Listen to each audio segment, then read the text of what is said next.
Hey everybody, who's your Jedi here with another review for you. This time talking episode 14 of season 3 of The Flash, Attack on Central City. And all in all, I thought this was a decent episode. It's just one where it seems like the the subplots seem stronger than the main plot. I mean, the whole thing with Grodd attacking Central City, I mean, they do a really nice job of how showing that Grodd is really smart, he plans ahead, he's, very a very good tactician, or I guess I should say that, or perhaps strategist might be the more appropriate word in this situation. But I guess I was just really expecting honestly, I was expecting to just basically see a bunch of gorillas just absolutely going crazy in the middle of the city, trashing stuff left and right. And I know they pulled a lot of tricks to get something like even what we did see pulled off on a TV budget, and that would almost certainly have been expecting way too much. And yet, I just couldn't shake that image in my head.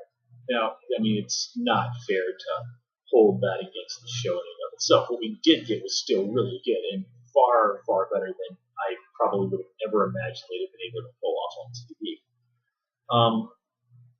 I was kind of actually expecting Barry to challenge Grodd to a fight there, but given how good Grodd is at tactics, you can imagine he's probably put quite a bit of thought into how to defeat Barry in personal combat.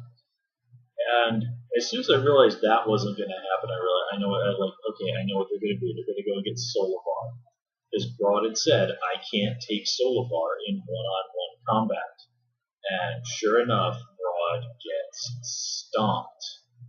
And one thing that I criticized the previous episode about was that Solovar in the comics is generally presented as a reasonably peaceful leader. Here on the show, we didn't really get that, but given the agreement that he and Barry were able to come to, I can kind of hold out hope for that there might be a little bit more of Solovar going down that road in the future. And certainly be cool to see him again, and learn more, have them be able to go to Gorilla City in a peaceful situation, get an idea of what it's really like there, and what the gorillas actually do there when they're not trying to destroy humans. Let's see. So the Jesse, Wally, Harrison, Wells subplot. I mean, that was pretty good. It definitely cemented their situation. There were some nice moments between Harry, and Wally, and it's Harry, so of course there's some moments where he just absolutely can't resist being a dick.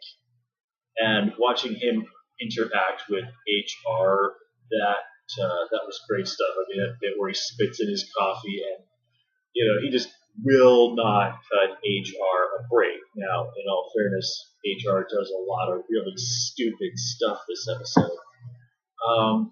But I did like how HR notes. It's like, man, this is so interesting just to sort of see how the things I have in common with my counterparts and the things that are different between us. I mean, if you were to meet, alternate versions of yourself from other realities, I mean, I can't imagine not being fascinated by that. And I just love the way, again, this episode, I mean, it's certainly something he's done before, but I just love this episode, how the way he's playing around with the drumstick so much, it really just works so well in this episode. The romantic stuff between Barry and Iris, very well done, delightfully over the top in the kind of way that somebody with powers like Barry can pull off. And his story about the ring and all that makes me feel a little bit old that young people today now think of their great grandparents as the people that fought in the Second World War. For me, I think of that as kind of my grandparents kind of thing. Just like my grandfather on my mother's side actually did fight in the Second World He was in the Air Force. Helped fight in Sicily, helped liberate Sicily from fascist control. Actually, I'm pretty sure he's part of what was known in history as Operation Bulldog. But yeah, as a kid, I got told like don't ask him about the war. He doesn't like to talk about it. So I was never able to find much in the way of details about what he actually did back in the day. My other grandfather was somewhat younger than he was still a minor back in World War II. He didn't really have much to say about it. He did tell me that interesting story about how he actually got his hands somehow on an old machine gun ammo case and used that as a lunchbox when he would go to school. So yeah. But anyway, kind of bringing back things to on topic. One interesting thing they raise here is the question of whether or not it would be okay for Barry to just once and for all kill one of his enemies. And, of course, comic book superheroes are not supposed to do that, particularly the heroes of the DC universe. And it's nicely pointed out that, Oliver Queen has killed people, and people still call him hero. But again, Barry not being Oliver is one of the things that makes Barry great. And Barry does rightfully point out that, yeah, Oliver has taken people's lives, and that's something that he has to live with every single day. But I did like that Barry did give it genuine consideration. I mean, it is, one of those things. It's like, well, if Batman just throws the Joker off a roof and he goes splat, then okay, the Joker can never hurt anyone again. But Batman, in doing so, has given up a piece of his soul. He has decided that it is just for him to decide who deserves to live and who deserves to die. And, well, it's certainly very hard to make any sort of case that the Joker deserves to live. So that's probably a poor way to phrase it. I think of it like this, and this is something I've said again and again, that heroes in comics, especially the DC heroes, are in a way like the Jedi, that they hold life to be sacred. That even the life of the worst person has value. And that if you take it upon yourself to decide that another person's life does not deserve to continue, then you are crossing a very serious line. And yes, perhaps killing another person would prevent the negative aspects negative things that they would do in the future. But again, it's really taking the power of control over life and death for yourself. And that's not something that usually ends wisely. When people start deciding, I decide who deserves to live and die. That's not something that ends well.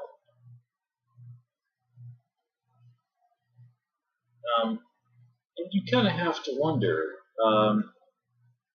bringing it all back around to what we see at the end of this episode, is when we see Savitar return, and you see that he's this extraordinarily ruthless person who has no problem whatsoever with killing people. When we look at that and we think about, Hunter Zolomon and Eobard Thawne, of course I know his origin from the comics, from the show it's never been made terribly clear why Eobard is the way he is. But with Hunter we understand, he was a victim of terrible abuse, and he started killing people. He took it that, if I decide someone dies, they die, and look what that did to him. So you have to wonder if Savitar might have not been someone similar to that, who, like Barry, might have been a good person at one point in his life. Maybe he did use his powers to try and help people, but something terrible happened. And he started deciding that, okay, I'm gonna kill people that I think deserve to die. And then it just snowballed into him eventually deciding that, okay, I'm this powerful, I'm a god. If I can convince people that I'm a god, then I'm a god. and deciding that you have the right to decide on whether or not another person has the right to live. I mean, you can make a pretty good case for that being point God. And from there, it's pretty easy to think that it could spiral into thinking that you really are a God. I mean, if you've ever read things about serial killers, it's one of the things that they really get off on is the power of killing people made them feel like God, or gods, or whatever. I mean, again, this is all just speculation on my part, but it's something interesting worth thinking about. Also, interesting thing we're thinking about. We get a cameo by Accelerated Man, the Flash of Earth 19, Purple Lightning and all. Now, this isn't a character I really know very much about, but I do recognize him, and hey, cool. I mean, he does have a very, very cool looking visual. So we'll see what happens with that character in the future. Hopefully, they bring him back. If they're gonna have him have that cameo, have him have something interesting going on like Purple Lightning, you can tell they're gonna be doing something with him in the future. Oh yeah, I got so sidetracked by the whole World War II stuff. Iris and Barry possibly getting married. Oof, that opens so many doors if you know the comics. And then there's stuff with Cisco and Gypsy, where it looks like Gypsy does admit eventually that she's into Cisco, and we're seeing like, okay, this does look like it might really be something. And yeah, this is overdue. It was never going to go anywhere with Lisa Snart. Here, this is something that feels like it could be real. And I did like how Gypsy is somebody who also has to take this journey of being a very she does seem to be a core good person, but she doesn't seem to have a problem with killing people if it's necessary. And even though she had a hand in putting an entire city in danger, she just goes like, look, sorry, this is not my problem. Until Cisco is able to bring her around. So, she obviously has a journey to go on as well towards being a proper hero, but she definitely took a decent step in the right direction this episode. So, with that said, guys, I'm going to call it here. As always, please comment, rate, subscribe. And of course, you can follow me on Twitter at HoosierJedi. And until next time, take care and have a good one.